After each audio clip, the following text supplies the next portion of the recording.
La série d'Ed Gein n'est absolument pas fidèle à l'histoire d'origine.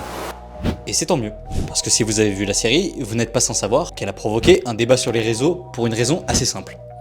L'œuvre s'est détachée du matériel d'origine. Sauf que ce que les gens n'ont pas compris, c'est que ce n'est pas Monstre saison 3 qui a dévié de l'histoire de base. C'est l'histoire de base qui a dévié de la série. Ça veut rien dire. Non, la réalité, c'est que ça n'a jamais été le but de la série. Je vais vous poser une question extrêmement simple et vous allez essayer d'y répondre le plus vite possible dans votre tête. Ok ? De quoi parle la série ?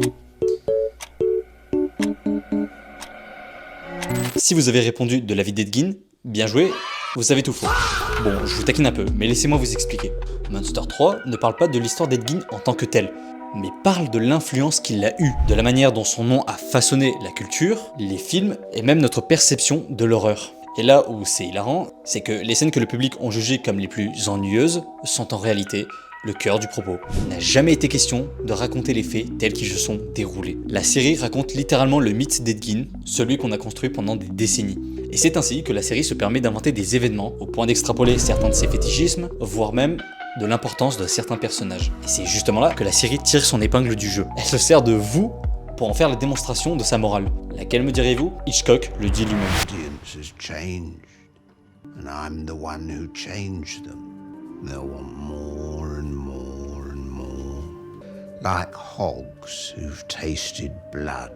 Le plus ironique avec cette phrase, c'est que peu importe l'époque, le mécanisme s'applique toujours de la même manière. Ça vous dégoûte, mais vous en voulez encore. Et la meilleure façon de le démontrer, c'est d'en faire encore usage, même pendant votre visionnage, en extrapolant justement les faits. Vous dénoncez donc la raison pour laquelle vous accrochez à la série. C'est con. Donc la vérité, c'est que la fiction a autant façonné Ed Gein que ses crimes. Hitchcock l'a transformé et Hollywood n'a fait que l'amplifier. Et la série montre comment ce monstre culturel est né, scène après scène. Ce qui veut dire que Monstre 3 n'est donc pas exactement un biopic, mais une autopsie de notre fascination pour ce genre d'individu. Le comble de cette histoire, c'est justement parce que la série n'est pas fidèle aux faits, qu'elle n'a jamais été autant proche de la réalité.